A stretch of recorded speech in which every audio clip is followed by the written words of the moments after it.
Block.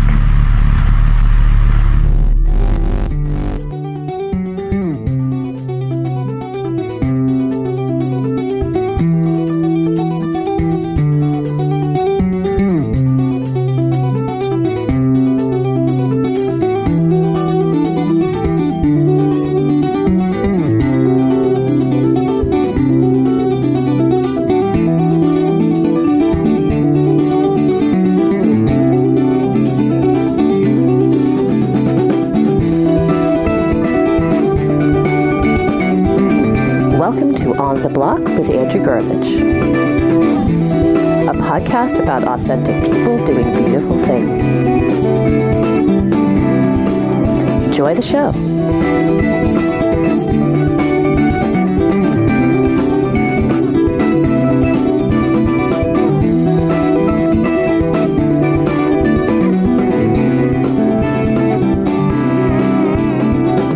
How's it going, folks? Welcome to the program this week. I sound like a broken record, but I'm excited for our guest this week. Our guest is Fernando Viciconte. When I moved to this area in the early 90s in Portland, Oregon, I started working for an independent film company called IndieWorks that only lasted for a little while, but I came across a guy that we were looking for folks to maybe do soundtracks for us for these independent films we were producing. There was a guy in town named Fernando who was, towards the mid to late 90s, who had just arrived here but was already making a huge splash as this kind of troubadour singer-songwriter who combined elements of Spanish rock and folk and country and blues and all of these various influences coming together with this sort of existential angst and brokenness, and again, this sort of road-weary wisdom from a guy that just blew my mind. And, folks from M.Ward to Elliott Smith to Peter Buck and Scott McCaughey from R.E.M., Richmond Fontaine, Willie Vlautin and those guys, all these folks just amazing music here in town, and all of them aware of this guy, Fernando, doing amazing work. And so we brought him, to the film company and interviewed him, and we started to do some work together. I remember him saying at the time that he could produce an album for like $6,000-$7,000 start to finish, and it would sound like, like the Beatles. It would sound like some of the, the best record. I mean, I guess that's a bad example. It's old recordings, but that he could make these amazing soundscapes for very little money. And he was right. When you get into this guy's music, he's just inducted into the Oregon Music Hall of Fame, but he's got 20 plus years of local, national, and international acclaim. And he's just a presence in the area as a musician and as an artist, and again as a troubadour. He survived. He had to leave music for a while because of some surgery he had from a throat condition, and he came back a couple of years ago and continues to just devastate us with the brilliance of his poetry and his songwriting. And the art that he shares with us. And so for forever, I've wanted to bring the guy on the show. Our show is about creativity and transformation, and we don't have musicians on a lot, but as part of my goal to expand the scope of the show, I want to start having them on more. And Fernando was a guy that we wanted to get on for a lot of reasons, to celebrate his art, to hear his story, to hear how, as a creative person, he's able to interact with the muse, and bring us these stories of redemption and pain and truth as seen uniquely through his eyes. And we were, I've wanted him on for a while to talk about these kinds of things, and so we were so glad to have him on. He's also quite a political dude, and it's funny, we recorded this episode, funny peculiar, not funny haha, a couple of months ago before the recent election. And we ended up talking about politics and political things for quite a bit of time during this conversation. And when I listen back to it now, I think, how naive we were back in the simpler days, of September of 2016, before the orange apocalypse was upon us. And so a lot of the things we were discussing, maybe now don't apply in the same way as they did when we were discussing them at the time. But the aspirational quality to it, the clarion call to build community, to be invested in one another's lives, and to not let national politicians and their platforms speak for us, but to speak to them with power and with dignity about the human experience and what we expect from them as we try to work together to build a world that is meaningful and filled with equity, and peace and opportunity for all. And so as much as we talked about music and creativity and art, we also talk a lot about that kind of stuff. And I really appreciate the creative integrity of this man, his painful honesty, which has been something that has attracted people to his art for the last 20 plus years. But I think the individual as well is a profoundly, what am I trying to say, a man with profound integrity and dignity, and was just blown away to have him share that stuff with us. The episode with a good selection of Fernando's music as well, so you can get a chance to hear what I'm talking about when I say that this guy is a real Northwest treasure. If you're not familiar with his work, you're welcome. I think you're really going to dig it. And get yourself over to our website, which will take you directly to his, so you can purchase some of his stuff. All of his records are there for you to download, and you can also find it all on iTunes and stuff as well. Utterly fantastic singer-songwriter and a fantastic individual. So happy to have him on the show. Stay with us in the coming months, folks. We have some great guests coming up. Right, I made a commitment when the election happened to open the show up a little bit and to start interacting with some folks that are outside of the realm, the echo chamber that normally this show inhabits. And so, in the coming weeks, a dear friend of mine, John Voles, a Christian pastor from Northern California, is going to be coming on the show. We have Dr. Rick Straussman and Joel Bosk, who are both individuals who have studied. You probably might have heard of each of these folks if you have any background in the study of the use of DMT and these mind-altering substances for shaping human consciousness, especially mythological and symbolic consciousness. These are two individuals who really see the resonant DMT in the human brain as something that was put there by the Creator to facilitate people's interaction with their Creator in these transcendent, illuminated states. And so the prophetic state, as both Dr. Straussman and Joel Bosk study it, is a state of endogenous or sort of indwelling DMT being triggered and creating this sort of spiritual connectivity with the divine. Fascinating idea. We have the mystic Andrew Harvey coming on the show in the coming weeks. And so what I'm trying to do is use the show to start breaking down some barriers, building some bridges across communities of people who are devoted to love, kindness, empathy, and transformation. I don't think it is helpful to build bridges with white nationalists. I don't think it is helpful to build bridges with misogynists. I don't think it is helpful to build bridges with xenophobic, homophobic, hate-filled people. But that's a small subset of the kind of folks that exist on the quote-unquote other side of a chasm than the audience of this show, right? There are many, many, many people out there who are driven by love, who are enlivened and animated by creativity, transformation, and transcendence. And they are people that we can connect with, look in the eye, recognize our common humanity, and work alongside of to build a beautiful and transformative world that is within our power, and that is our charge as a species and as one actual human family. And there are many people from various walks of life, including the religious, who are devoted to this, and we can learn from and work alongside of.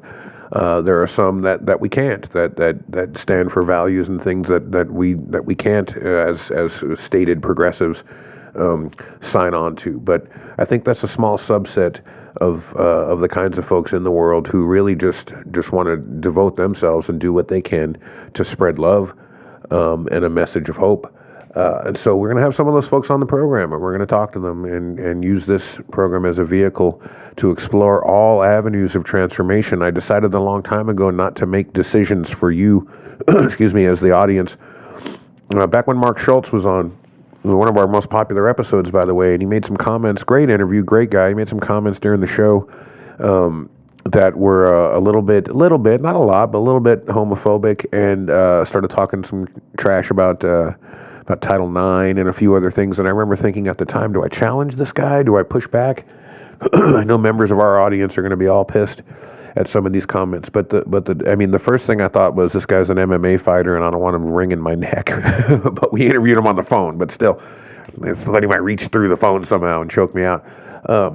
But the real reason was, I didn't want to make decisions for the audience. I don't want to decide for you. I really, if there's 10 people listening to this show, if there's 10 million, I have a sacred trust with you, which is that I value you so much that I don't want to make your mind up for you. What I want to do is bring folks to the program who will tell us their story, their authentic story of transcendence, of transformation, of hard-won wisdom in a life that leaves us bruised and assaulted at times.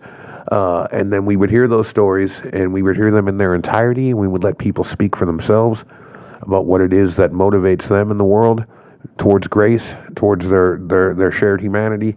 And we would let the audience decide what they thought of that. And from that point forward, I've done my best to not editorialize or censor the guests in terms of their positions and their views on what's important and what's meaningful in the world and for them. As I said, there are many ways up this hill of transformation, this hill that gives us a view of the landscape of our shared becoming. And I don't want to do anything to censor any of that, to stop you from exploring that along with us and finding your path up that mountain.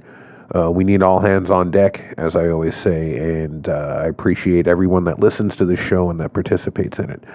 Okay, so Fernando Viciconte coming at you. Enjoy the music, enjoy the man, and get yourself over, as I said, to his website to pick up some of his stuff, because you're really going to enjoy it. All right, folks, on the Block Radio, we are so glad you're with us, and we will see you on the other side. The jackal and I took the ride to where the earth gets the sky. We became lovers out of need. Didn't trust him, didn't trust me.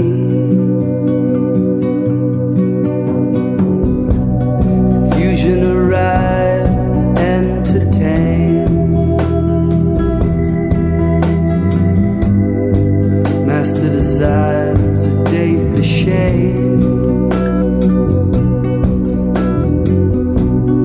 Failure was our aim all along, to find the world's saddest song. Then we heard the angels sing, with her broken black wings.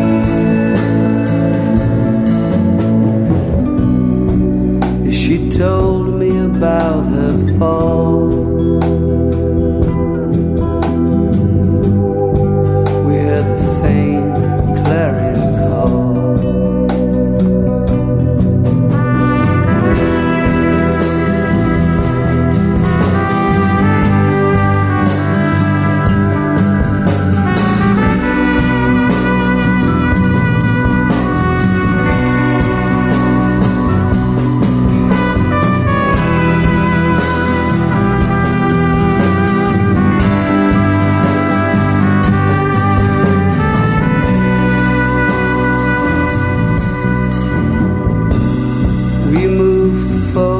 Down the road to the valley of lost souls. Shadows stain the salsa ground, worn and covered like a burial shroud. Then we heard an orphan sing. He stared straight, wouldn't look at me.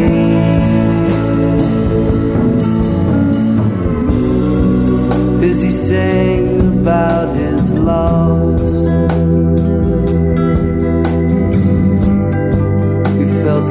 station's heavy cars.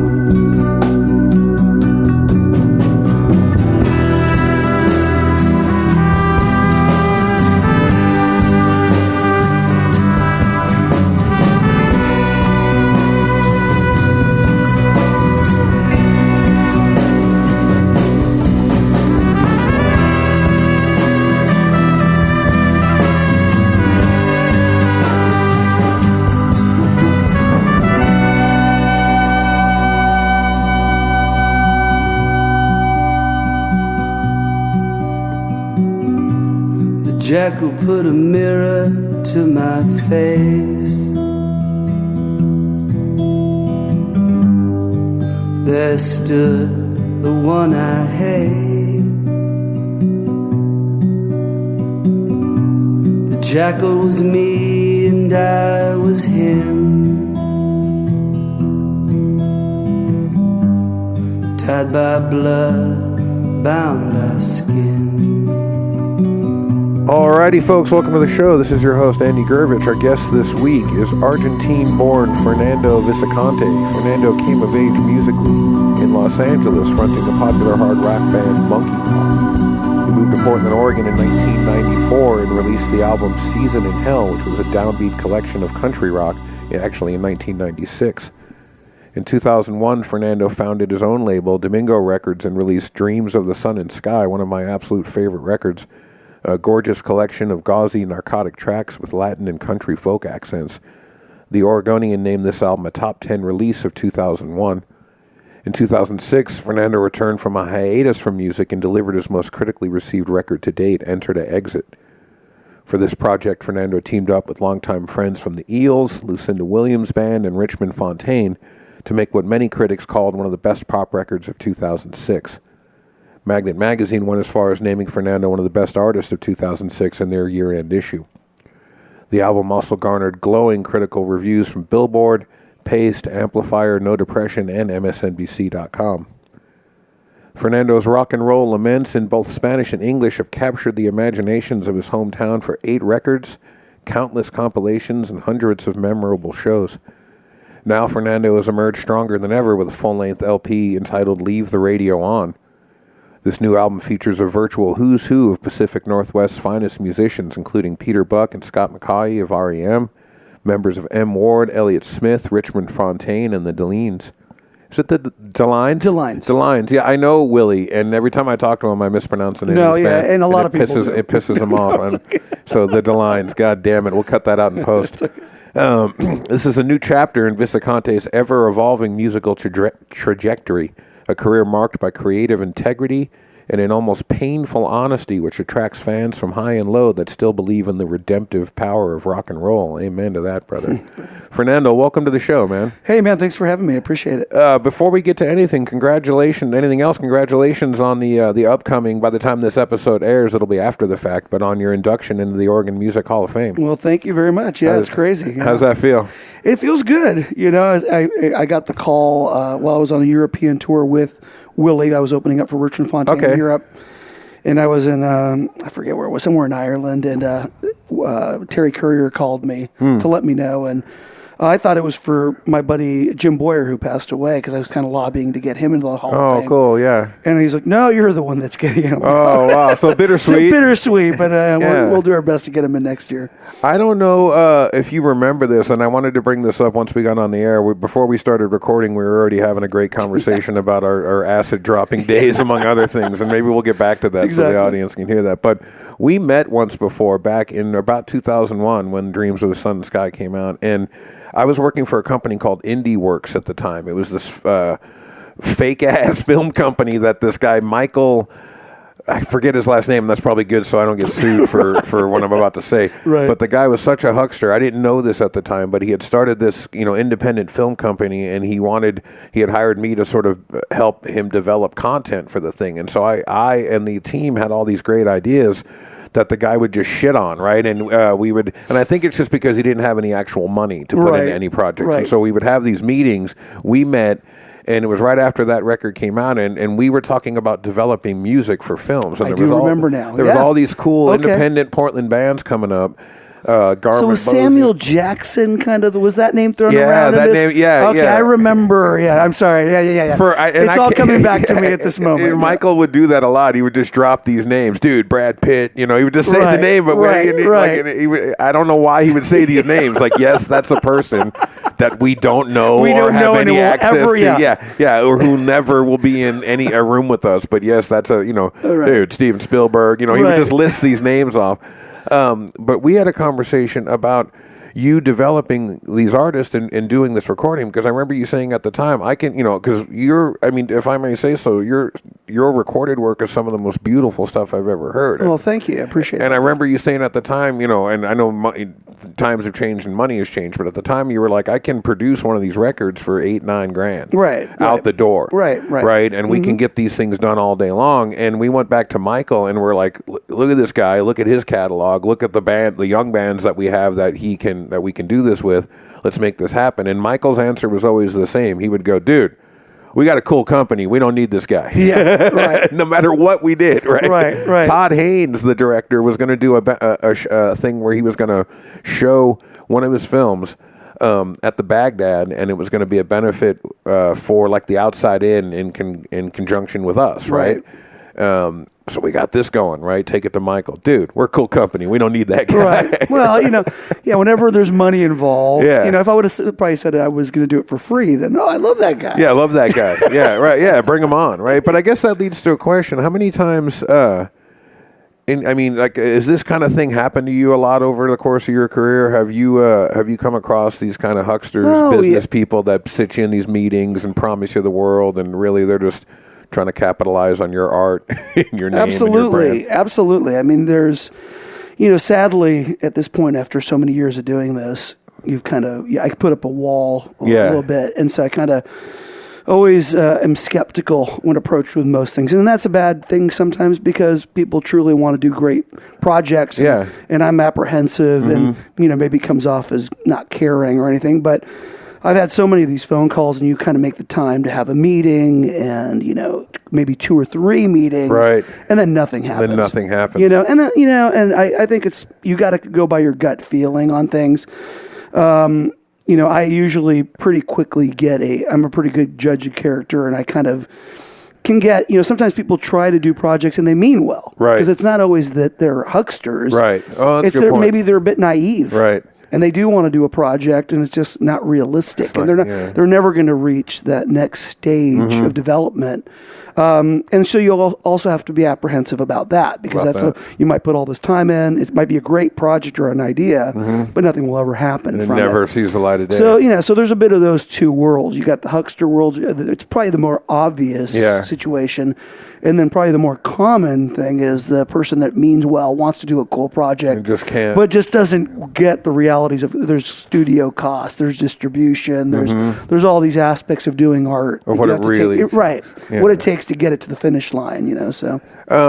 Do you ever see how Bill Murray takes on a project? Do you know much about him? Well, through his attorney, I hear he's like notorious. You have to mail him something. Yeah, he's really hard to get a hold of. He doesn't really, and then if he doesn't respond to calls, he doesn't really have an agent.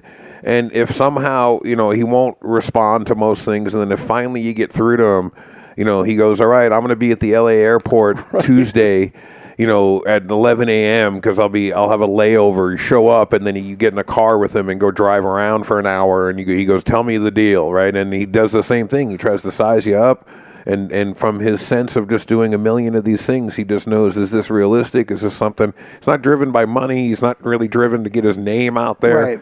And so if he doesn't see the angle, the thing, whatever it is that makes him go, yes. Yeah, I have I have an agent that deals with, I've done some soundtrack work and some commercials and stuff for people, and I have a person that represents me in that capacity. But a lot of times I'm in a way the same thing. I mean, I get phone calls, and if I just get a good vibe, or usually when I am approached, it's through a friend of a friend. Okay. So someone who's worked with that person, and so that's a good way of vetting them. And, a little bit of vetting, yeah. So, but I'm also, I'm also busy with my own stuff a lot of the time, and I did a record for this guy named Michael Dean Dameron from this band, I Can Lick Any Son of a Bitch in the House, and it was a record that he wanted me to produce a record, and I actually did it, but I usually turn down production work because, if I'm going to commit to something and I believe in it, which I like Mike's stuff, and I committed, but it's a month to 2 months of time all spent on that. It's immersive, and I really take it seriously. So a lot of times I just don't have that much time to spend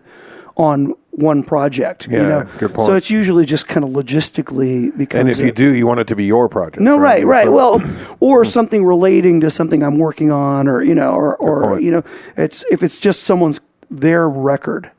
Then it's a little bit more intensive in how much time I've got to put into it to see it through, and to kind of also be proud of it. I've got to really kind of get behind it and work on it quite a bit. So your bio says Argentine-born. When did you come to the States? Oh, I immigrated in 1971. Okay. With my folks. My folks lived in Buenos Aires. I was born in Buenos Aires as well, and moved to Los Angeles in the San Fernando Valley area. And my parents came to the United States without speaking a lick of English. Didn't know anybody. Wow. And kind of the complete immigrant story. No kidding. Illegal immigrants for 12 years. We tried to get papers in this country. Wow. I was illegal for that long. Ultimately, we got our green cards. I still have a green card. My parents are citizens, and my sister was born here. Wow. But I remain a green card holder. No kidding. Yeah. Was that by choice? At first it was, it's like the inner Che Guevara in me during college. I was like, I don't believe in politics or flags and nationality or nationalism. And then over time it just kind of became, I just procrastinated, honestly, within the last few years. And also it was a time where, to become a citizen of the United States, there was some kind of you had to kind of relinquish your citizenship in Argentina. Those rules have changed over the past decade, so I could become a citizen now. Which, if Trump's elected, it probably would be a good idea that I kind of go that route. Before the wall is built. Right. Well, I was going to ask you about some of this in the second segment, but since it came up now, if folks follow you on Facebook and stuff, you sort of will speak openly about your political ideas and your music, and tell me if I'm wrong in my characterization of this. It's not so much political as much as it is you're a storyteller, and that's why I like about I think it's interesting that and tour with a guy like Willie, because he's also a guy that tries to tell stories with his music, and when you inhabit the characters in those stories, inevitably political realities come out in terms of our identity and cultural identity and these kinds of things in the world. And I wonder how important that is to you, that your sort of Argentinian identity and this whole issue of the immigrant. And it plays a big deal into what I'm right. I think I look at things more as a sociological thing, and obviously politics crosses that a lot of times. It really influences my music. I think, in a lot of ways also, like I mentioned earlier, that I was an illegal immigrant. That aspect of hiding an identity that you had because you couldn't talk about being an illegal or you'd be deported, the fear of that, the kind of looking at it from the outside looking in influences my music a lot. And, religion influences my music because I grew up in a Southern Baptist school, even though I grew up in Los Angeles. So all those factors come into play when you're writing a song and you try to put on a different hat. Do you know the band Os Mutantes? Oh yeah, definitely. Yeah, those guys were such a great example. Brazilian band. Brazilian psychedelic, political, pro Che, down with the man kind of mentality, but also a cultural force. I think in songs I don't get literal a lot of times. I don't speak of political specifics right as much as I do probably on Facebook now with the threat of Donald Trump. I'm normally not that vocal about it, but being that I admit that I can't vote because I am a green card holder, I'm trying to use Facebook and my fans or people that hopefully to express my views, and maybe people that know me can go, well, let's think about this. What is the threat of someone like this coming into power? So that I'm almost feeling more compelled than I ever have to speak out about it because of the choice that we're given this year. I am political in a way, but I think more so than political, I'm more looking at the social issues that are going on, either be it racism or how religion plays into our dynamics within each other, I have a friend, Joaquin Lopez, who's an artist, a singer, and performer in town, and he writes extensively about his Mexican-American heritage and how there's a way that in times where he feels not welcome in either place because Americans look at him as some sort of immigrant, but then if he goes to Mexico, he's not really welcomed by his family and by the folks there because they sort of see him as an American. And I'm fascinated by this idea. I have an anthropologist friend, Sharon Mijares, who has made it one of her life callings to try to get us all to really think about how we use the word American. And she goes, look, if you're an American, you could be living in Canada or you could be living in Peru. And when we say American, we usually mean citizen of the United States. Right, and to the rest of the world, it's a bit insulting. Yeah. When you use the word American and you kind of you take ownership of American. This little because it's in Argentina, it's mostly the generation that my parents are from. They weren't taught South American, Central American, North American. Yeah, they're Americans. It was Americans. Yeah. So they kind of feel a bit insulted, and that goes into play where the American, the policeman of the world concept and all these kind of political concepts, where it kind of becomes offensive that the big bad American that comes to the rest of the world, be it South American, tries to impose their philosophical views or on either be it politics or society or for whatever.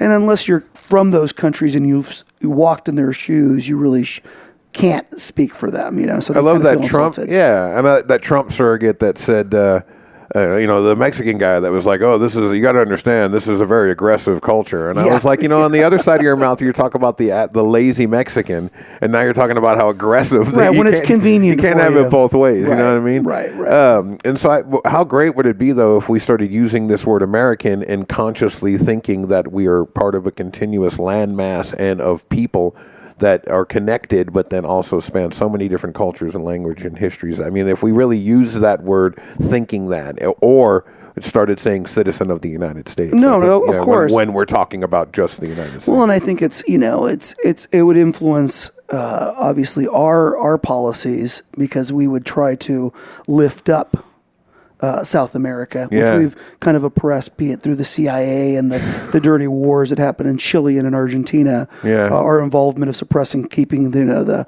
big Red Scare out of the South, of coming up and taking over North America from the South American side, was just this kind of the same mistakes that we made in Vietnam and on and on. This kind of concept that the big bad red monster was going to come up and eat us from the bottom. It never materialized. Boy, Probably never would have materialized. Never would have. Yeah.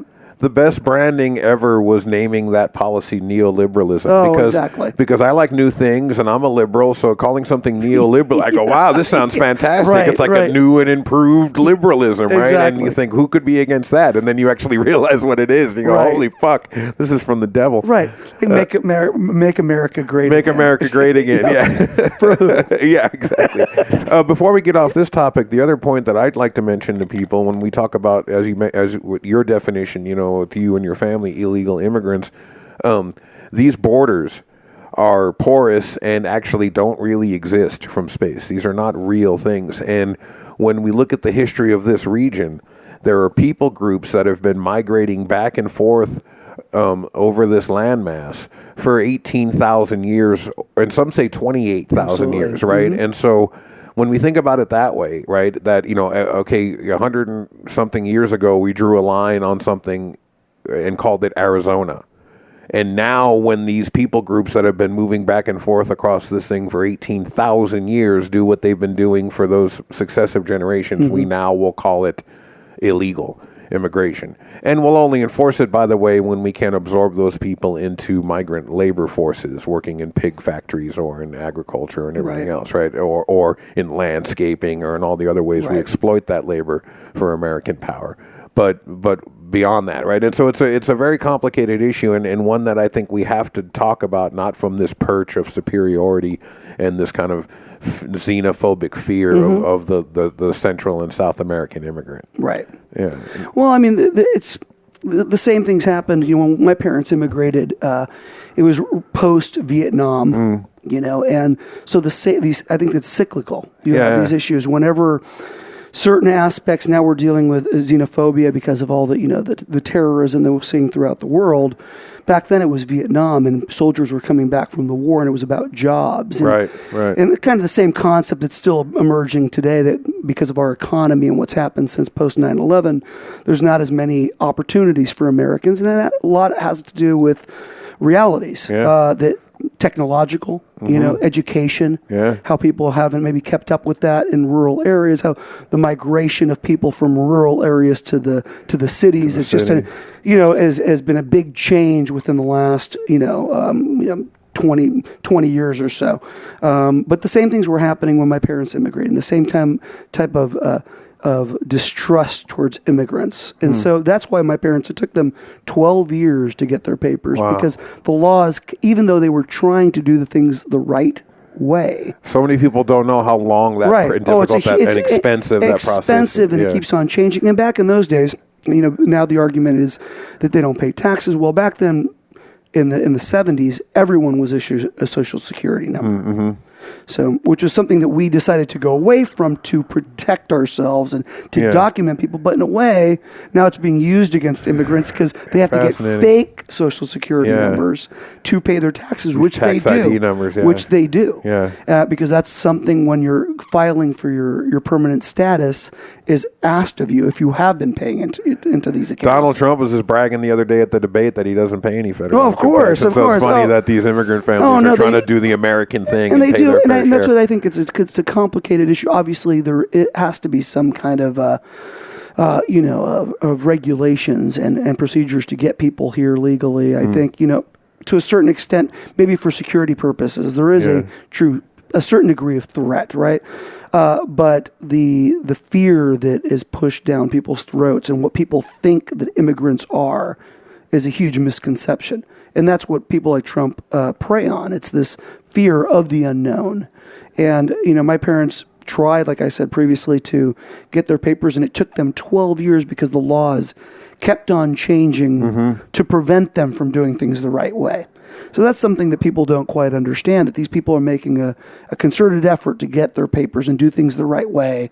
But there's other forces involved that make it difficult for them, being it, bureaucratic, or being also economic, where they can't afford to do this. I mean, it's almost cost prohibitive for me to become a citizen because it's like $800. You have to pay to get the tests scheduled. I mean, music doesn't pay that well. Yeah, no kidding. So when you ask why, I mean, it's like why? There's just simple things where it costs a lot of money to do it, and even and immigrants sadly are in the lower strata of that. Yeah, music doesn't pay that well. We can get into this in the second segment, but retirement, medical, a lot of guys, come to the end of a career, start getting older, and then they get a diagnosis, and suddenly they're faced with these hundreds of thousands of dollars of medical bills. I can't tell you how many. Going off subject, how many musicians that I know that have needed to go to the crowdsourcing to pay for a surgery bills, or something. Yeah, it's horrific. So, but getting, the immigrant situation, it's a complicated one, and I have to agree with that. But I think we have to view it with more compassion and look at these people are human beings. They're trying to better their lives, and trust me, they wouldn't be coming to the United States if everything was rosy where they are from. Hunky-dory, yeah. One of the oldest, I'm a professor of religious studies, and one of the oldest ethical standards we have in the world is what's called the hospitality ethic. Right. And it's this idea that we are all sojourners, we're all traveling on this world, we're all going to need to rely on the kindness of strangers at some point. So when the stranger, when the sojourner, when the traveler, when the immigrant is in our midst, we bring them in, we feed them, we clothe them, we take care of them, and all we want in exchange is a story from them. We want their story. We want what they've traveled and seen and found out about the world. And we've lost that a bit here in this country. I agree. I think, and it's also we lose sight that immigrants have made this country what it is. Yeah. And that's what has made this country so attractive, such a beacon to the world. Yeah, I love the Indians are probably looking at us white people going, "Oh, you're mad about immigration, are you?" Imagine how we feel. How you have eradicated everything. Yeah, I know, and it's still going on with them. Obviously, Standing Rock. Standing Rock. Oh my God. Things haven't changed that much. And I think, I'm as you are as well, a lover of history, and it just the most frustrating thing to me is that we could continue to make the same mistakes over and over again, and that's what's frustrating when you just you don't see that these cycles have already happened, being with like people accusing immigrants, scapegoating. Yeah. I mean, it's like, I think I've seen that happen before. A little bit. So, and the funny thing is, if you look at like this, the naturalization, the tests that folks have to take and the questions, enumerate the things in the First Amendment that you get that are freedoms. Name all the things in the Bill of Rights, name state capitals, name all of the presidents, Right. And vice versa. The kinds of most born naturalized American citizens couldn't pass this No, test. of course and not. when you see like, at the DNC, and a lot of this stuff is political theater, but when that Muslim man whose son died in the war got up and he had his pocket copy of the Constitution, what I've found a lot with these immigrant families, because they're facing so much scrutiny, because they're leaving their families and their history and everything they know and going to this other place, they're going. And they a lot of times are more ideologically American than folks that are born here. They actually believe in the things in these documents. Absolutely. They read them and take them to heart and talk about them with their families and internalize these ideas. They don't just have this condescending. And they appreciate them. Yeah. And they truly appreciate them. It's really a remarkable thing to see. Because they came from a place where there were these issues that made them leave their entire family to cross these oceans, to come to a place where they are reviled in many ways.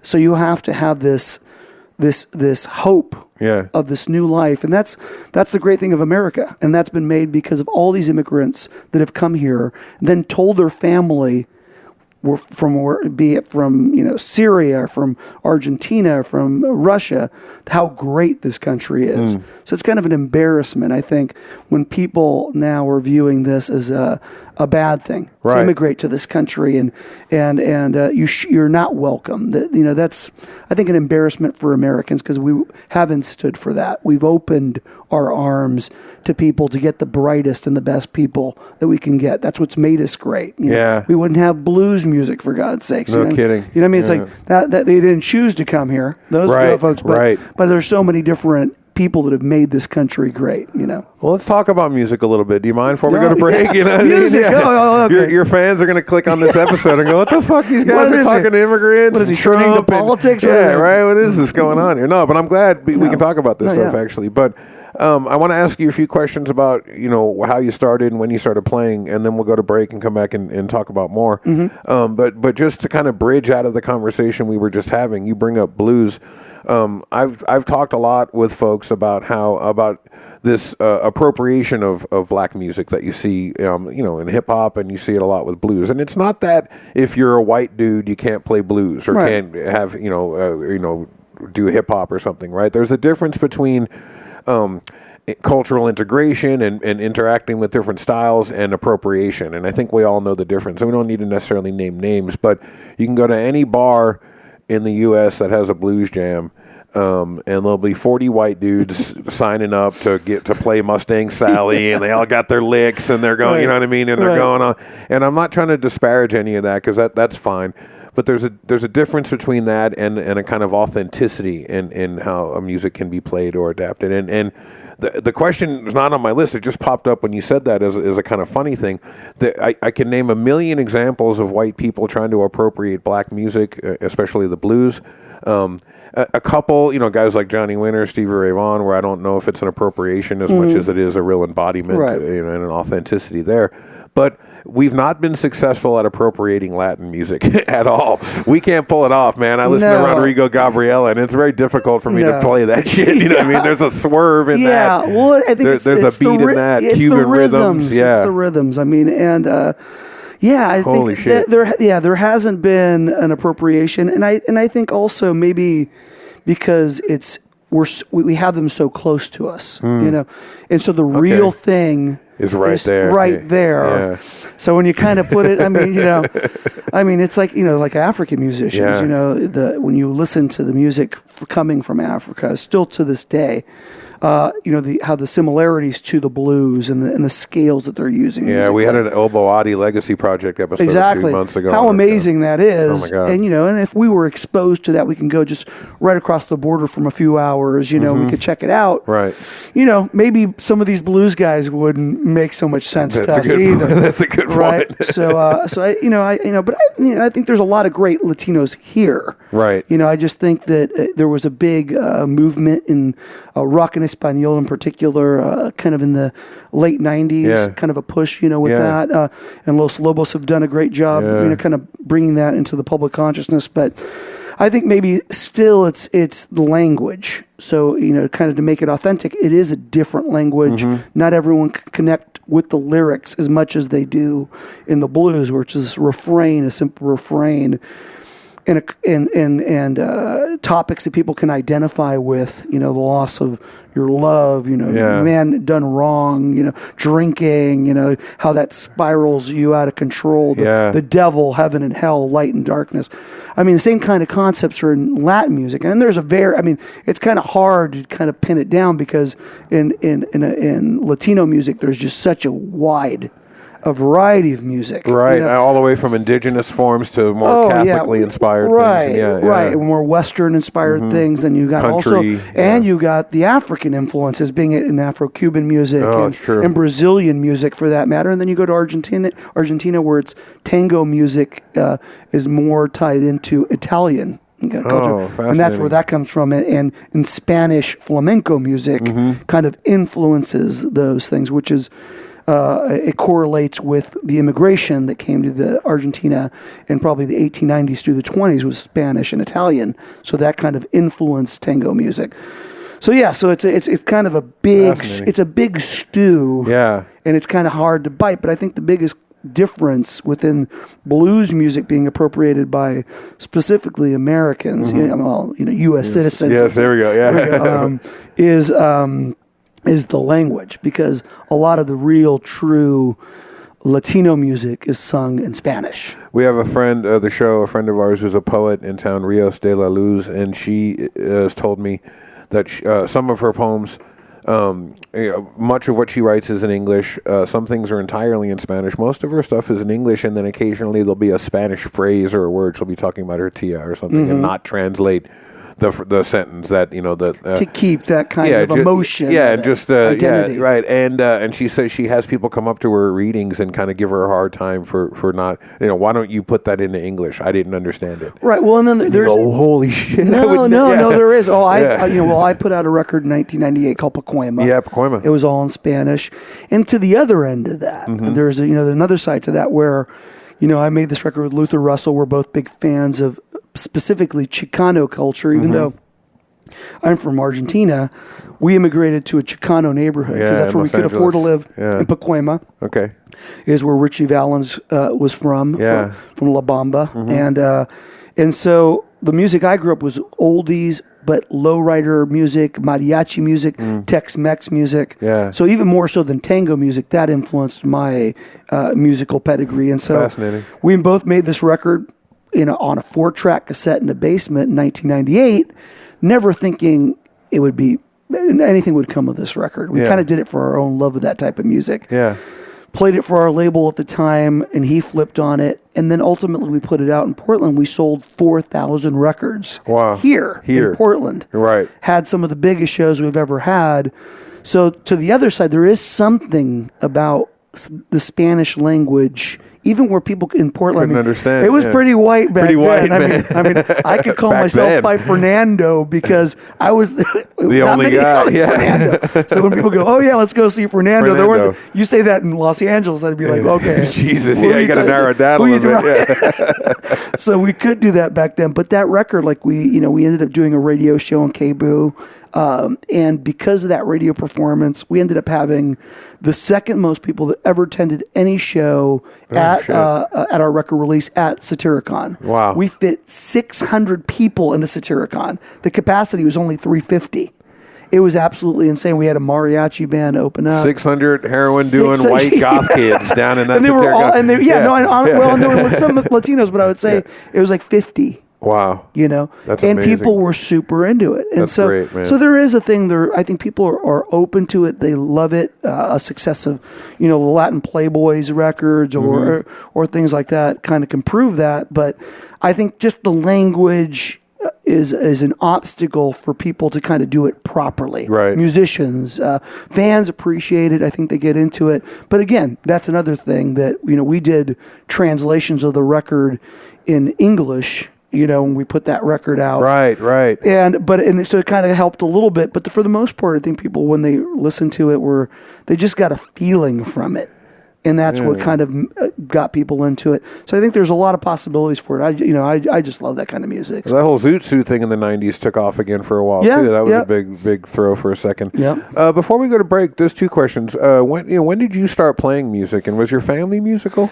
No, not at all. Fascinating. No. My mom and dad. My dad is just completely tone deaf, but he loves music. That's so cool. He loves it. He loves it. They come to my shows all the time. Yeah. My mom likes to dance, and but we never really had a lot of music. They were immigrants trying to make ends meet. So it was more about working 15 hours a day. Yeah. And I'd never seen my dad. My dad worked his butt off, and my mom worked in sweatshops when I was a kid, and so they didn't have the luxury to have music, and what we did is travel a lot. Like we get in our VW bus and travel around the country. Oh, okay. But musically, for me, it kind of started like I always would sing songs as a kid. Something in me as a kid, I heard melodies in my head, but never thought I'd be a musician because I wasn't given any lessons. Like my parents tried to give me lessons when I was like 10 on an accordion at a rec center. Really? Pacoima. Okay. And they gave me like this man-sized accordion, Oh, this is which cool. I couldn't even carry. Yeah. And I just thought, I guess I can't play music because I just can't even carry hold the thing. Yeah. You got to be a badass to play so I'm music. like, I can't do this. So I gave it up until I was like 16 years old, and my dad met a guy that was like a heavy metal dude in Los Angeles, and he offered to give me a lesson because my dad did a favor for him at work or something like that. And went to his place. I was 16 years old, and that's when I took my first guitar lesson, and my only guitar lesson. So I learned to play guitar kind of on my own. Got into blues music. My first, it's funny you brought up the blues thing because that's what I got into first. First was playing Sonny blues. Boy Williams and Lightning Hopkins, Howlin' Wolf, all that stuff. So I just kind of had this love for that music, and it became an obsession for me. Wow. Blues music, and so listening to it and playing it. Listening to it, not as much playing it. Okay. I mean, I kind of, I just didn't. For me, as I learned basic chords, so it kind of became more of a folky because that's kind of the music I could write. Yeah. And I guess it did have an influence in the sense of that, my voice was always a bit scratchy, so I kind of leaned more into that area. direction. But I just couldn't do, I couldn't be Howlin' Wolf, and I couldn't be Robert Johnson or anything like that. But I definitely thematically influenced me. The storytelling capacity of the songs of struggle and suffering and transformation. Definitely. Do you remember the first song you wrote? Oh, no, not at all. I mean, because I had a. Do you remember the one after that? But the when funny do you thing, remember? I remember writing songs when I was Monkey like 5. Paw? No, Okay. not even then. Like I remember writing songs when I was 6 or 7. Okay. And I would just sing these songs, and I was like, it would be like, you'd be playing with your little toy army men, and I would make songs about these battles, and I'd sing them to the other kids, and they'd kind of get into it. And, cool. So I was always kind of singing songs in the back of the car, having my dad slap me, like, shut up back there, keep it down. I'm trying to drive. And so that's why it's difficult for me to remember a specific tune. Yeah. Wow. Do you remember, and just one more question and then we'll go to break, when was there a moment, because you said, before, never this idea that I was going to do this, for my life or professionally, or when did that become clear to you that this was something you were going to do or try as a life and not just, I'm playing songs? And because a lot of folks are in bands and do things and play music, and then it's just something that's always kind of on the side of their life. But then there are those folks that go, this isn't going to be a thing on the side for me. This is going to be what I do. Well, when I was in a band called Monkey Paw in Los Angeles, and I was going to school. I was going to UCLA, and I went there for a few years. And ultimately, my parents were really angry that I left school and disappointed. And So I was conflicted, like you're saying. Well, should I do this? And the band was pretty popular. Band was doing well. It was doing well. And then ultimately we had a development deal with A&M Records. And good and bad things came out of that. But so I kind of was still on the fence. Was experiencing drug problems at the time, and the whole band kind of fell apart because of kind of my personal issues and label issues. And so I moved to Portland, Oregon, kind of with $200 to my name, and kind of came here to quit music. And because I thought back in the day it wasn't the music mecca in 1994. Yeah, no kidding. my drummer at the time was like, "What are you going to do there? Just the lumberjacks are going to kick your ass." Right. That's how people viewed it in Los Angeles. Where even is Portland? You're right, You know what I mean? exactly. And so I moved here kind of to get away from everybody. And you'd already done this with your family. You come across the world with no money, so this was nothing you could. And I had a friend that said, he would help me out, kind of get on my feet and hopefully get off drugs, and moved to Portland, Oregon with no idea of doing music. And then ultimately it was this town and the community of musicians and the friendships that I made and their support towards me and what I was doing that kind of enforced that maybe I do have something to say.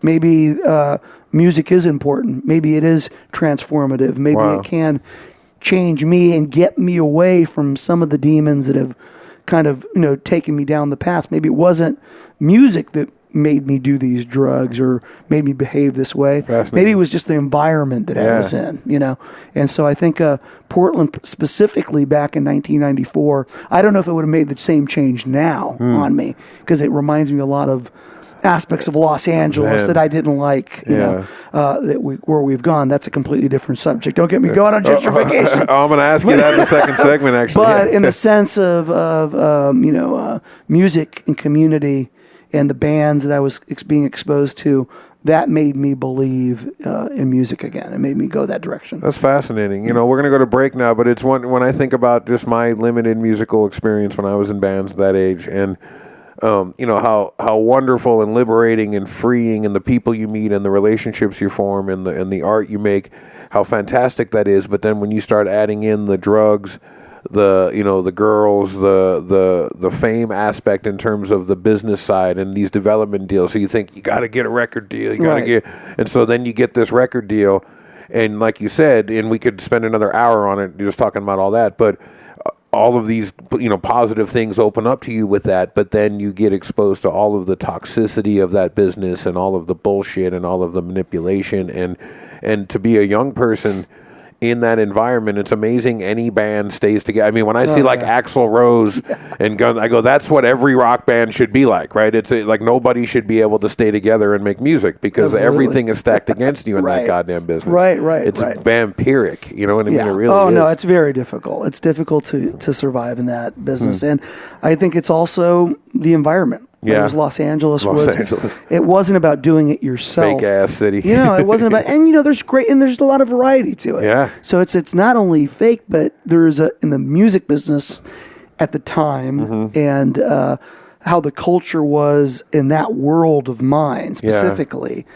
It was all about getting a deal and then trying to, from that point, use that as a platform to expose people to your music. Yeah. In Portland, when I moved here, it was brought to my attention. Well, you know what? You don't have to do that. You can just put out your own records. Just put out your records. And see what happens, and put out other people's records. I started, the first label I started was with Crave Dog Records. Crave Dog, right. With Todd Crosby, and we started putting out music by Richmond Fontaine, Little Sue, and that was my first Old Man Motel. The Old Man Motel, Pacoima and Widows came out on that, and Season in Hell came out on that label, So we ended up, my first thing was not my own music, was putting out other people's music, and then slowly that kind of led me into putting my own music. I love that record, Old Man Motel. I love everything on it, but I love that song, Jesus. I was just listening to it the other day. It's cool shit, man. I was trying to play the Jackal on our little acoustic guitar before you came here from different records. Dreams of the Sun and Sky, yeah. Well, we're going to go to break and come back, and I'm going to ask you a few more questions before we let you out of here. Is that wonderful? Sound good to you? Sounds great, man. Thanks. You're listening to On the Block Radio, folks. Our guest is Fernando, and we will be back after these words.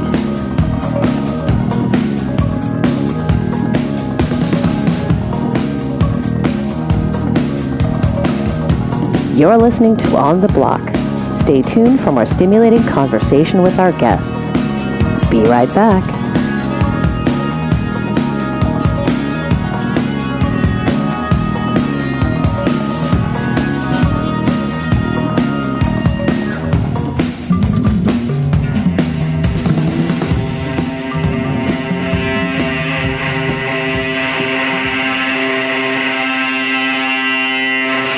You turned and walked away.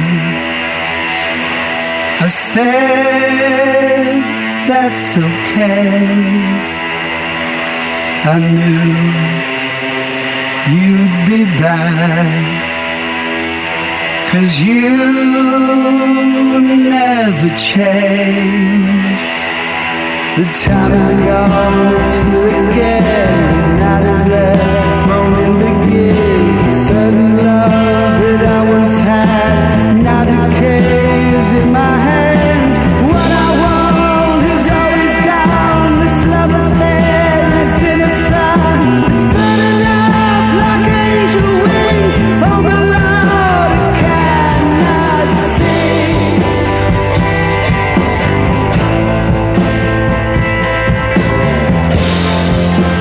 Risen from the dead, his heart's made out of lead. And what have you said? I forgot, I'm free, I'm just fine, that's enough.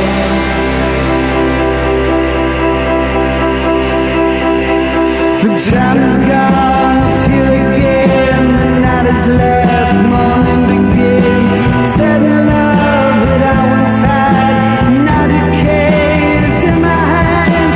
What I want is always gone. This love affair is in the sun. It's burning up like angel wings. Oh my Lord, I cannot see.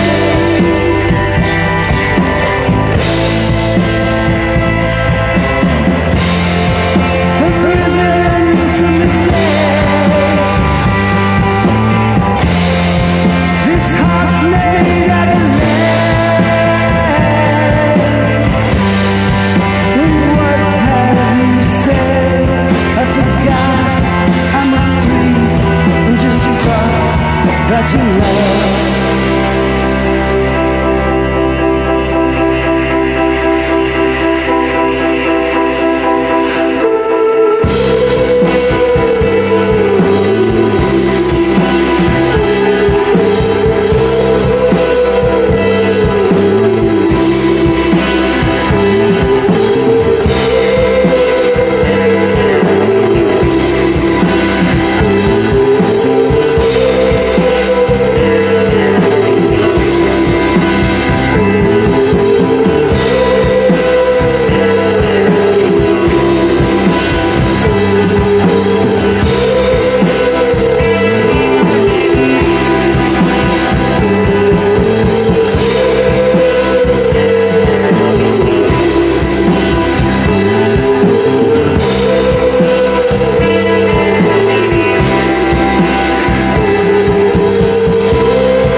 Hey, this is David Gonzalez, and you're listening to On the Block Radio with Andy Gurvich.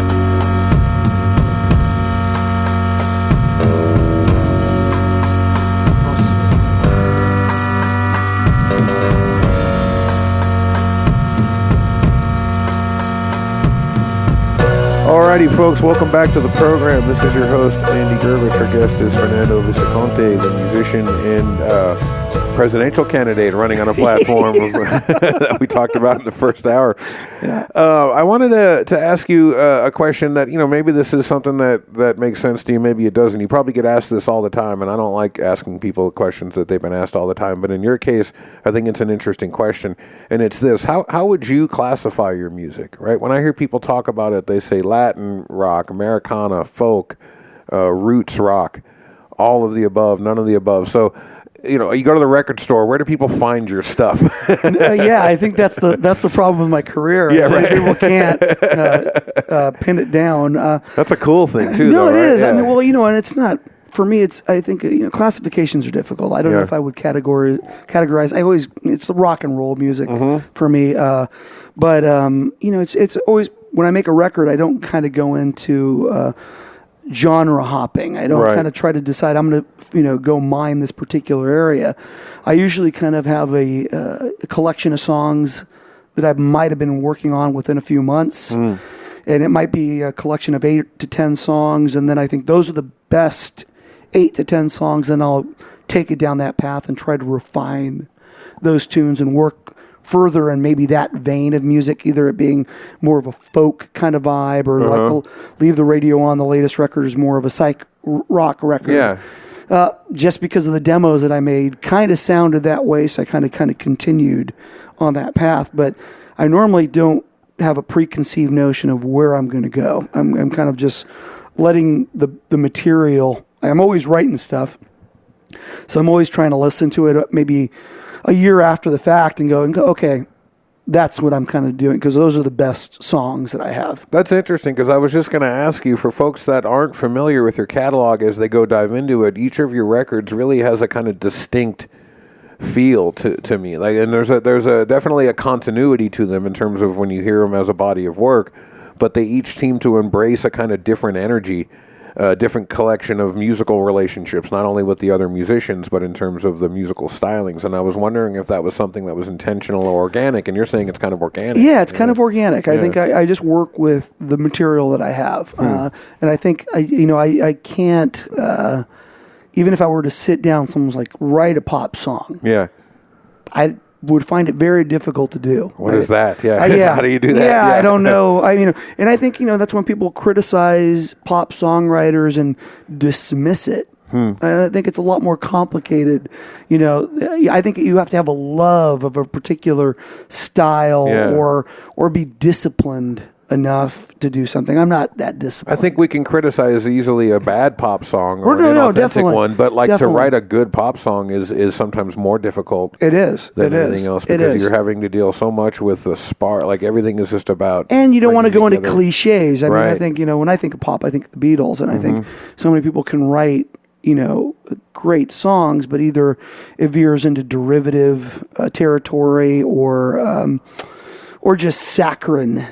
So those kind of two worlds, lie together, and for me, it's like I'm always conscious of I don't want it to be too much of one or the other, and so that's difficult, because then you're kind of second guessing yourself rather than just writing. Yeah, right. And they were fascinating. I've done some research into Daniel Levitin, and other folks have written about lyrical content with them, and it leads to a question I'm going to ask you in a second about your lyrical content. But you watch some of that early Beatles stuff, and what I'm fascinated by is the crowd reaction. And you watch these women in particular, but the boys too, in these kind of frantic, religious, ecstatic, crying, passing out, convulsing kinds of states. And I think one thing you see is the sort of sexual repression in America at the time was so intense that you had this powder keg in young people that was ready to explode, and it did. But another thing is very simple things, right? The choice of pronouns. I want to hold your hand. Suddenly, everybody that's listening to that song could envision them being the subject of that pronoun, right? And they identify, and even if they're not thinking about Paul McCartney holding their hand, they can think about the person that they love, that they want to hold their hand at school, or a crush they have, or something that makes the music personal. And so I guess that goes to a question I have to you about your lyrical content, because I've mentioned I really see you as a storyteller as much as a songwriter. And how do you write songs that speak to your life experience, speak to what it is that you're going through and what it is that you're trying to say, but at the same time leaves an element for the listener to connect. Does that make sense? No, definitely. Yeah. I mean, I think there's certain songwriters that can take more of a literal approach, and they're better at it. For me, I mean, I always kind of would approach a song where it might mean something to me, but I definitely want it to be a bit more ambiguous when I'm writing. And that's one thing that I do consciously approach music with, where it can have several meanings. Yeah. Where on the surface it might appear to be a love song, but at the same time it could be a social protest song. Yeah. And I think that's, where, like we were talking about, I think prior to us recording, where you were talking about, you might want to just, create the song stoned. Yeah. And then like that William Burroughs, I forget the exact Hunter quote. Thompson. Yeah, you're Hunter right. Thompson. Yeah, you're right, stoned, but you edit straight. Right. And that rings true. Sober. Sober. And because it is that. It's like you might have a moment where you're creating, and a lot of times for me, the melody will dictate certain sounds of words, and you might latch on to one particular word when you're creating it, not with the idea of I'm gonna spell this out at this moment. I'm just gonna let myself spew some subconscious verbiage, right? And then I try to capture that. And then later on, a word or a phrase will dictate where I need to edit and work on, and what direction I'll go with the song. So it could be simple as just one word. Yeah. Like true instigator, I mean, to me, when I wrote that line, it was a completely different song when I first approached it, but it spelled out to me something about racism. And, okay. And I wanted to kind of pursue that, and then I honed it. And I approached the song in a different direction where I initially imagined it. That's fascinating. You say that. I'm a huge Peter Gabriel fan, right? And he just released a new song that is on the going to be on the soundtrack for the Snowden movie that Oliver Stone did. And I went and listened to the song immediately, and I didn't like it. And the reason I didn't like it has nothing to do with his voice or the music in the song. It's all his classic Peter Gabriel. But it's so different from a song like Mercy Street or San Jacinto or something because of this kind of notion of mystery and ambiguity and this not spelling things out too much. So this song, and this is probably because the song was commissioned for the film, literally just tells the story of Edward Snowden. You were a guy, and then you went in the military, and then you learned this stuff, and then you shared it with all of us, and then you got in trouble, and then now you're in hiding, and now we all should be more thankful to you. And when I'm listening to it, and I'm going, this is not interesting to me at all. It's not holding my interest because it's just literally retelling the Ed Snowden story, but this with Tony Levin playing bass. And there's there's people that if you're taking a literal approach to writing, but it's fictional characters. Yeah, that's more doable. Yeah. I think someone that does it really well is Willie Vlotman. Yeah, right? No kidding. Great songwriter, but he writes things a lot, greatly differently than I do, in the sense where he really goes down to these certain details, and you can smell this person, and you can see he talks about the cigarettes they're smoking, or it's very specific. It's a small novel when you're reading his books, but there's very few people that can do that well. He goes, I heard him say once that, when someone asked him about being a storyteller or a songwriter, and he goes, well, he's got that homespun, when I'm writing bad songs, I like to consider myself a novelist, and when I'm writing bad stories, I like to consider myself a songwriter. You know what I mean? And he goes, I know. This fucking guy, he's classic, he's man. classic, and he's such a great guy. I mean, he's too much. And he's a craftsman, he's one of those people that really works on his music and his books a great deal.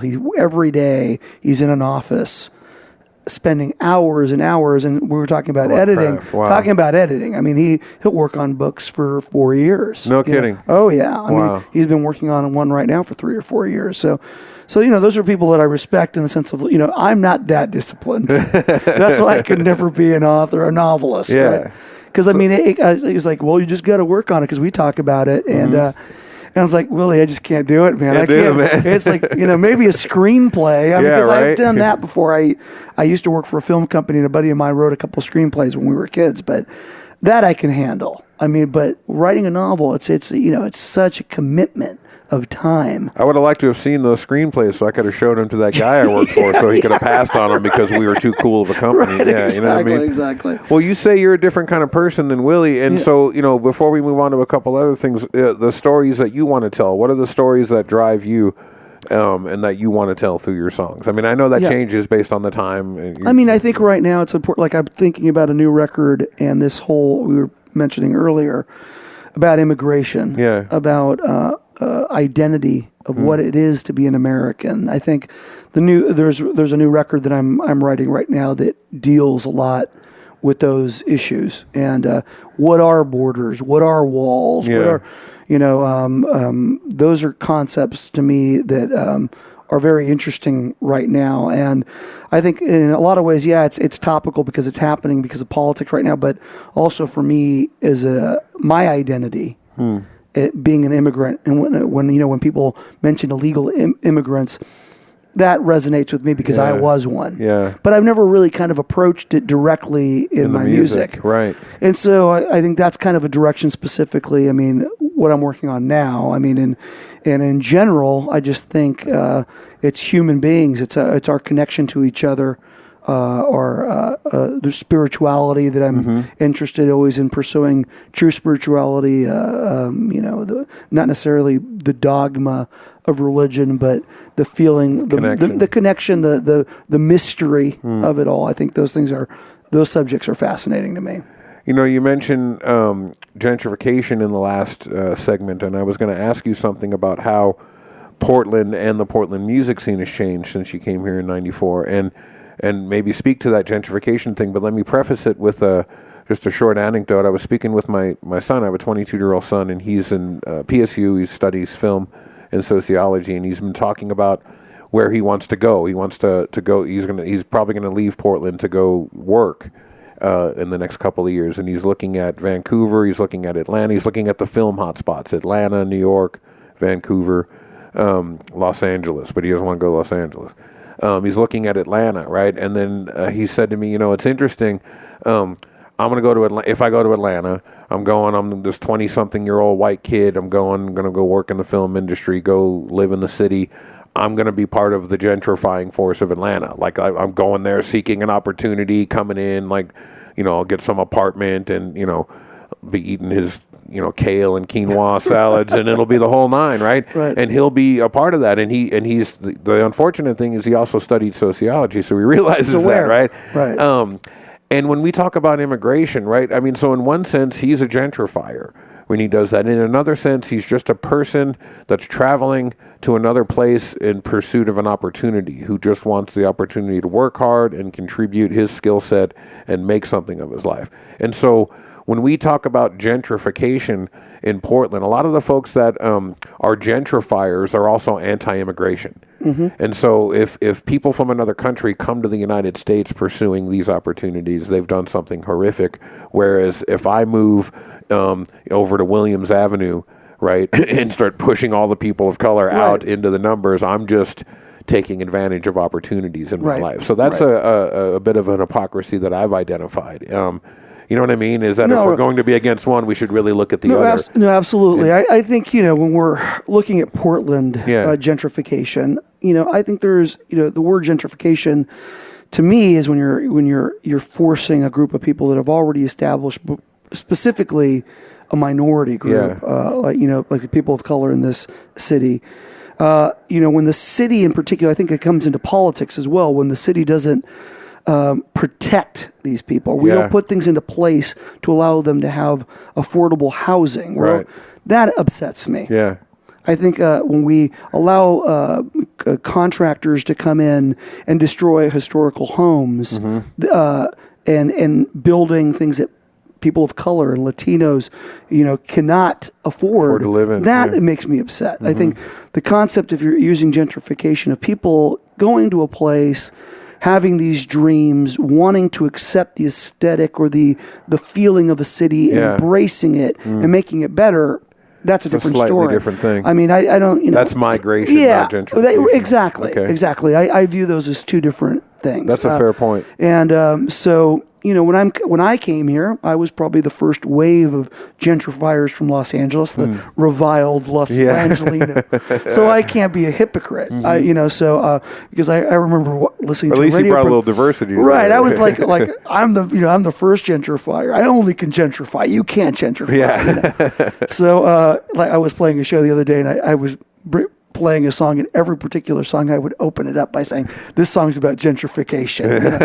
And it's because it's also comical that people that have been here maybe 10 or 15 years longer than the rest of the people now get on the soapbox, and no, this is my city. Okay, really, are you from Portland? I said something to some folks about Portlandia recently, and I said it's a show about people that moved here 6 years ago, making fun of people that moved here 8 years ago. That's absolutely thinking true. that they're saying something about the Northwest or the city or whatever. They have no idea. And it pisses you off when their historical references, be it music or art, whatever, only goes back a decade. You know? And so at least, I could play the same card and I go back 20 years in this town. But Portland music didn't start with Everclear. I tell people, you know what I mean?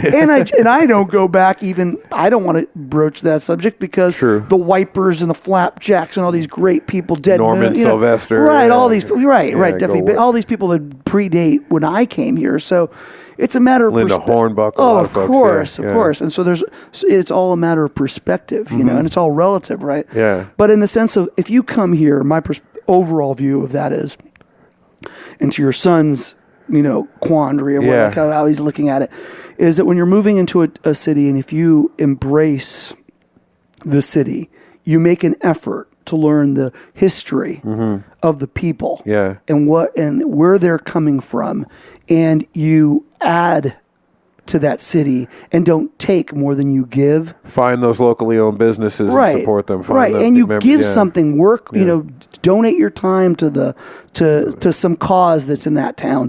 Produce art that might make that town great. If you do that, fine. Move wherever you want if you're going to embrace that. If you're there to capitalize or exploit, then obviously you have to be against it.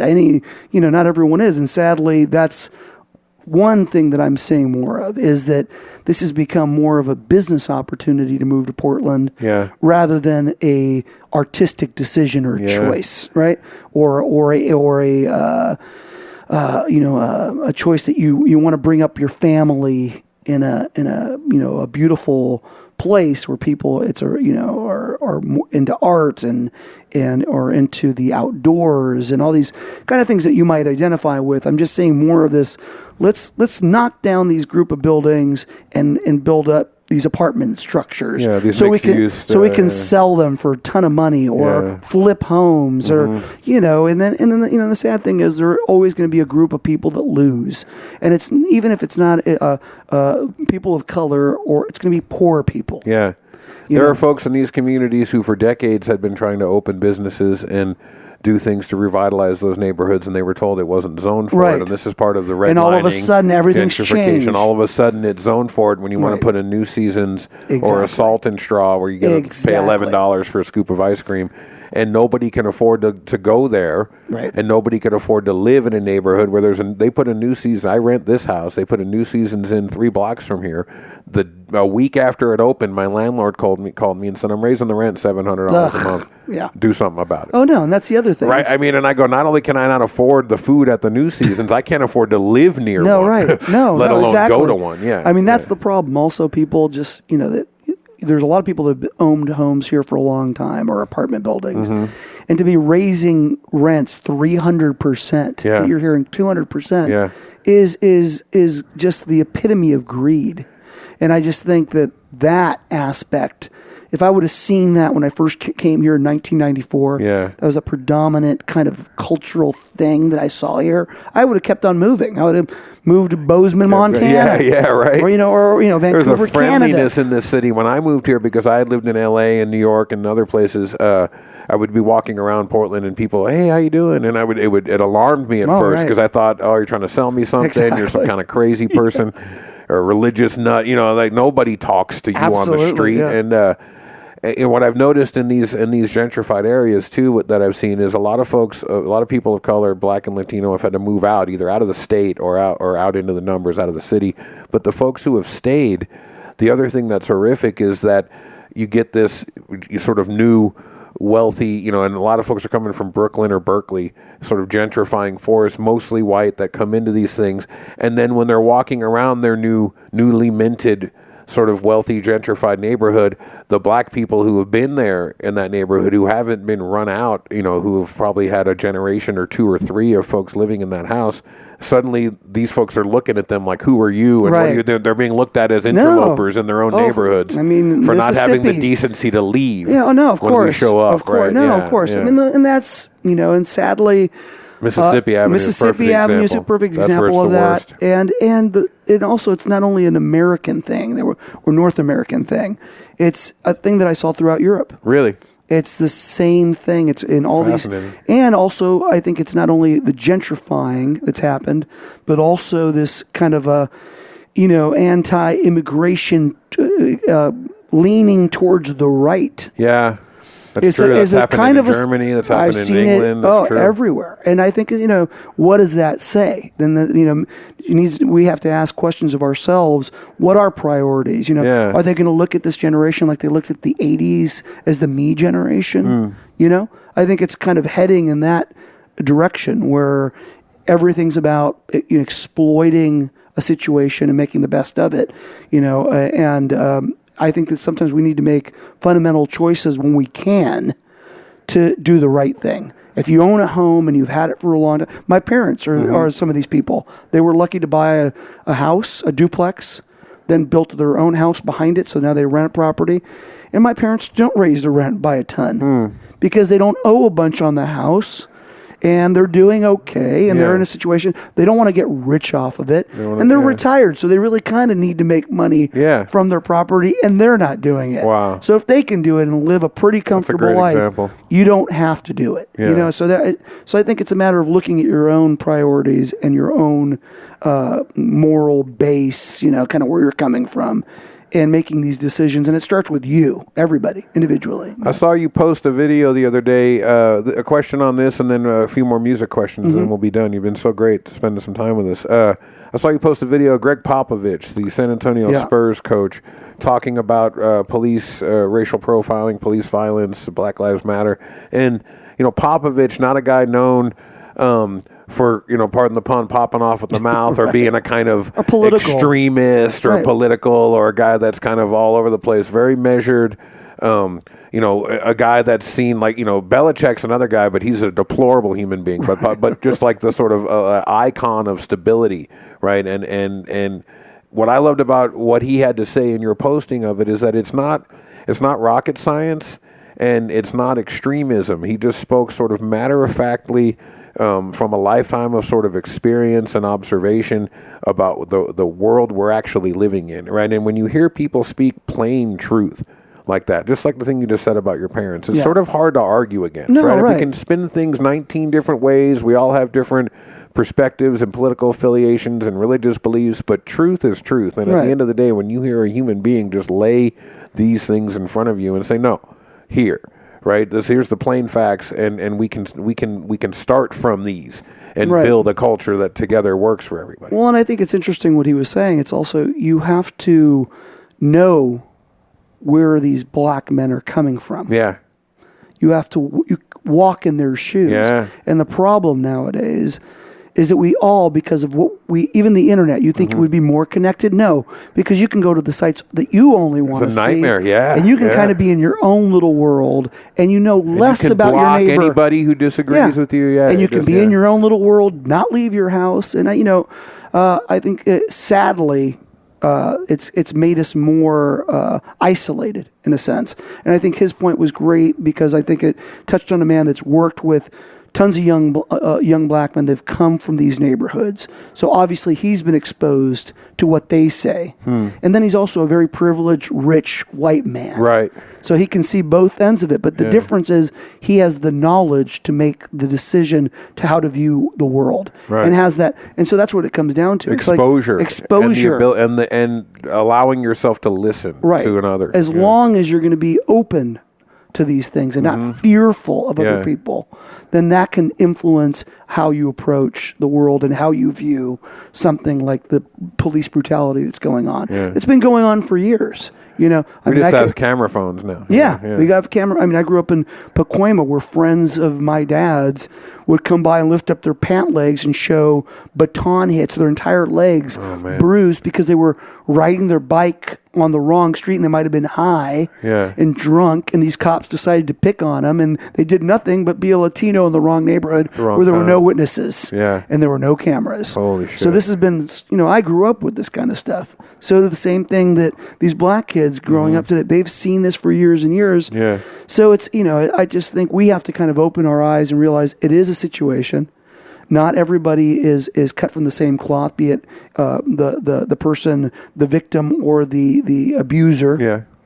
And good point. And every single case is its individual case, but we have to be open to realize that there is a problem in America, and until we start the dialogue with each other, this will never be resolved.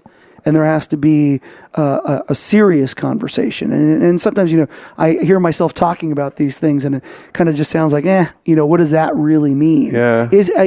I think I'm more, you know, pessimistic, I think, because of what I've seen in people like Trump rising to power and the amount of support that he has.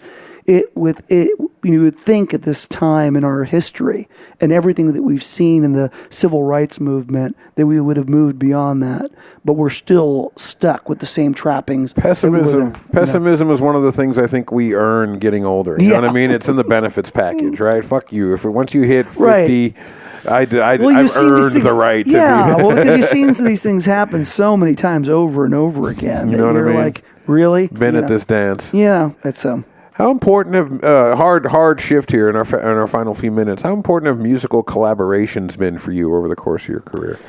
Oh, I mean, you know, like we were talking about that whole Hall of Fame thing. What a great thing! It's a great thing, but it's an individual kind of thing that's kind of coming to me. But I mean, I really view it.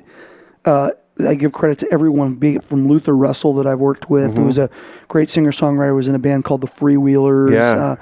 And, you know, we've made a couple of records together. Our next record we're planning on making together. But Dan Eccles, that's in Richmond Fontaine, we've been playing together for 22 years. Wow. A big part of my sound and a lot of the records. And so all the musicians that I've played with have influenced me. And, like, you know, playing with Peter Buck on this last record, you know, was a highlight of my life. Never thought when I was a kid that when I was listening to REM records that I'd be sitting there producing a session that he's playing guitar on. You know, I hear he's a really cool dude too. I haven't met him, but he's a great guy. I mean, you know, kind of, you know, it's a story that's been told a lot of times. But I was dealing with health issues for many years. I had a hiatal hernia in my stomach that had been undiagnosed. And so we were talking about heartburn before we started this conversation, but I dealt with it for 20 years, basically. Progressively got worse and worse, and what I didn't know was that I had a part of my stomach sticking out 5 centimeters into my chest that didn't allow my stomach to close. Oh, wow. So the reflux, acid was burning my vocal cords, almost made a hole through my esophagus. Oh, man. And they only found it by accident because I got pneumonia, had x-rays done of my chest, and they saw this spot. And they thought it was cancer probably, but when they did more research, they discovered it was a hiatal hernia. So I had a surgery about 3 years ago that allowed me to go back into music full-time, being touring and all that kind of thing. But when this whole thing began, I really didn't know what was going on, so I'd kind of stopped playing music for a couple of years, which I'd done over the course of my career because I was just always frustrated that I couldn't tour, but didn't know why. And so Peter, talking about how someone influences you, you know, kind of cornered me one day and was like, you know what, I don't care about you touring or playing, but if I played on your next record, would you make another record? Wow. So he's the one that kind of prompted Leave the Radio On to happen. So when we're talking about the importance of collaboration, I mean, that whole record wouldn't have happened without Peter's prodding, to make it happen. Because I was, really remarkable. And so I was kind of burned out and, didn't know what was going on. I knew I couldn't tour to make a living. You can't really just put out records now and make a living anymore. Right. You have to hit the road. Yeah. Because no one's buying any records. I mean, even from big bands, unless you're a big pop band or Kanye West or something like that. Or Justin Bieber or something. And you're in my world or, and this is being at Richard Buckner or Chuck Prophet or, all these people, we're kind of all in the same boat. Our records don't sell much as much as they used to 10 years ago. And if we didn't hit the road, we couldn't pay our rent. Wow. So a collaborative effort in a lot of ways. People that play on my records and people that take me out on the road. The Jayhawks just took me out on the road. We're planning a tour coming up with the Chuck Prophet or Mark Eitzel that's going to come out in February. So people like that are offering me a leg up, allowing me to make a living doing what I love to do. What keeps you going? So what drives you as a creative person at this point? Well, it isn't the money. Yeah. This is what I love to do. Yeah. So even if the whole thing collapses and we could even play in clubs anymore, I would still continue to write music because that's what I enjoy doing. And so as long as I'm healthy enough to do it and I enjoy it, that's what I prefer to do with my time. Honestly, I've been home since the Jayhawks. I got married recently. Congrats. Thank you. And I had to come home kind of get that together. So I've been home probably about 5 weeks.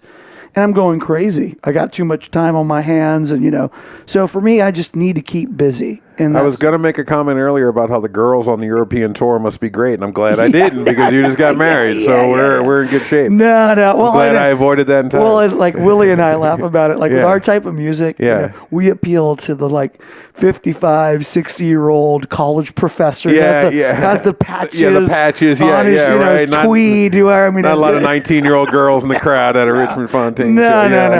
So it's like going to King Crimson or something. Yeah.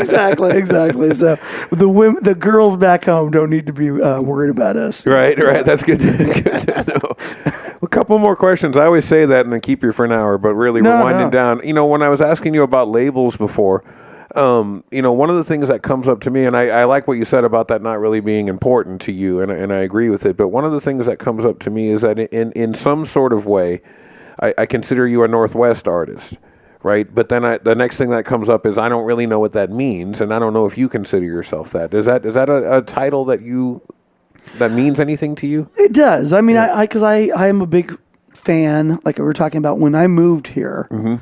I already knew about some of the bands here. Yeah. I knew about the Wipers. I knew about Poison Idea. Yeah, I'm actually about to be on a comp that they're putting together.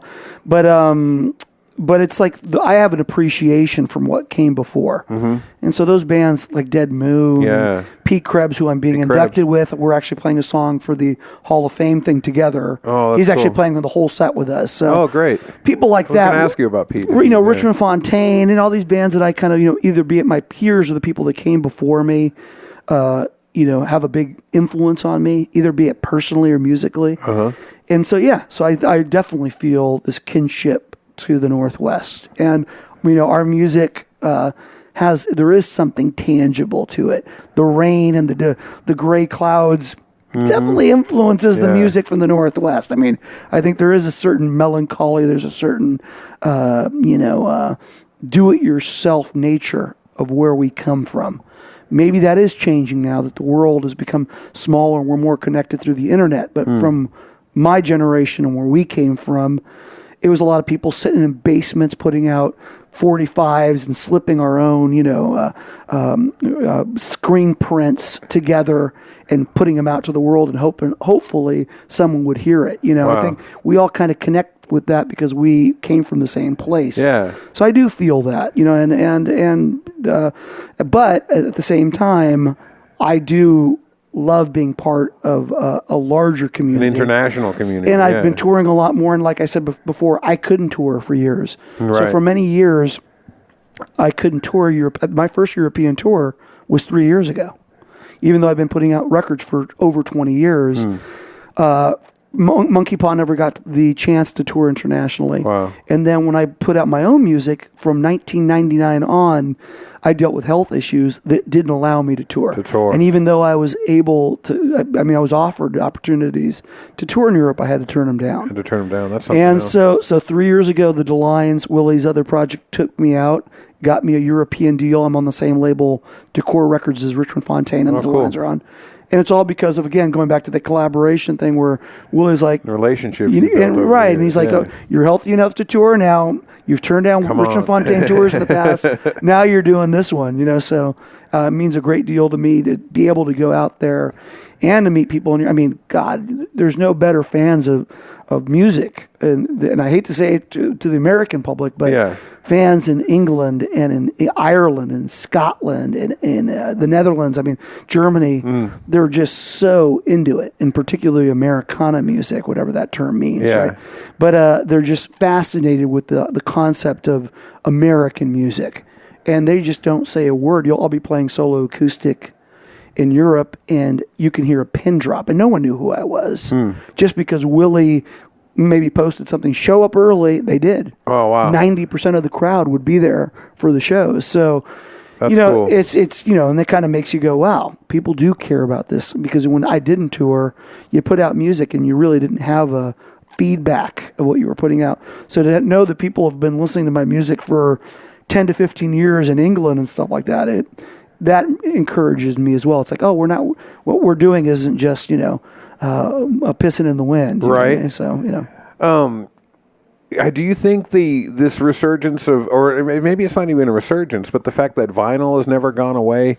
You released a 45 for this new record, right? And the full length came out on vinyl as well. On vinyl as well. And I think that benefits somebody who cares about sound. No, you do. I absolutely do. We recorded the record analog, so it's carrying on that process, that amazing. Line.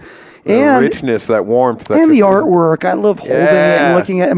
Looking at the roll joints on the record. You know what I mean? I still do. But it's like scrape the seeds out in the old days, right? But looking at the artwork and being able to pull out the liner notes, and you could actually read it because God knows I need the larger print at this stage of the game.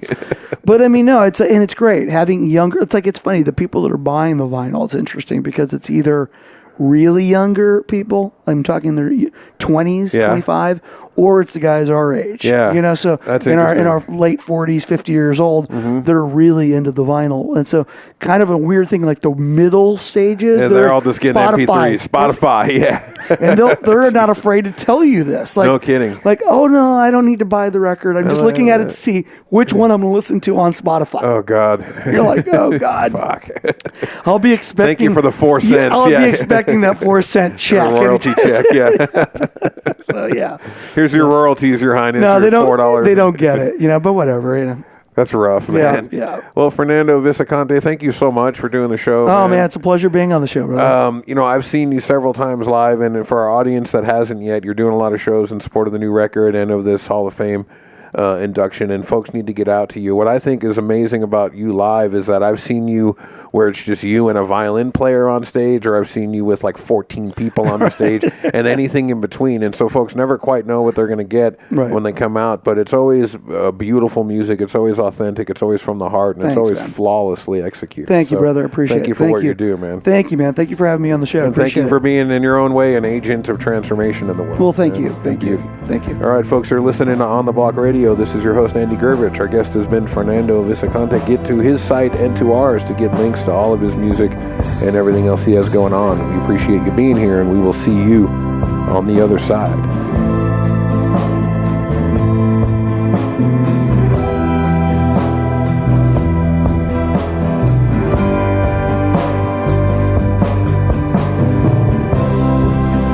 Does it feel alone, being inside a hole where the light never shines in? How does it feel to be afraid, being in a lion's cage and the doors are locked behind you? Oh, I never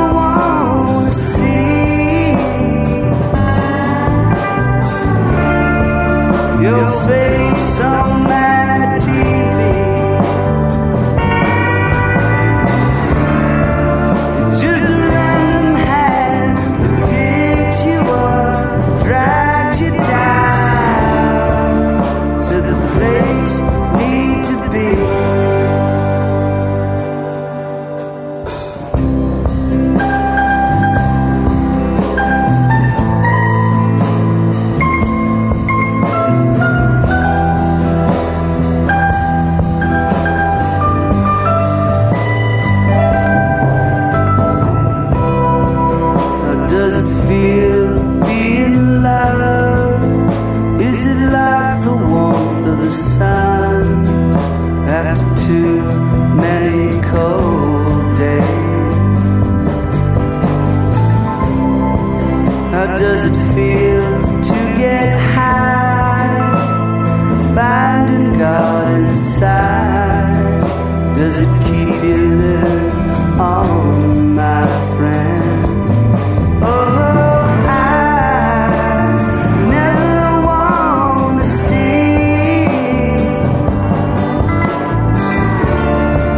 your face on my TV. It's just a random hand that picks you up, drags you down to the place we need to be.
You've been listening to On the Block Radio with Andrew Gurovich.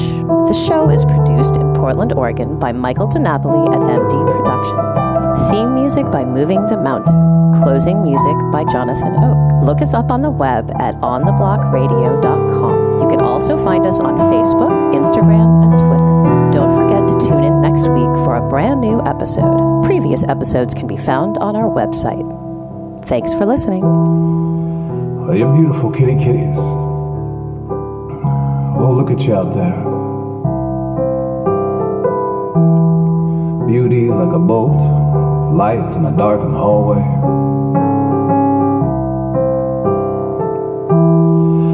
New minds, looking at this world, at our lives, with the perspective of apocalypse children.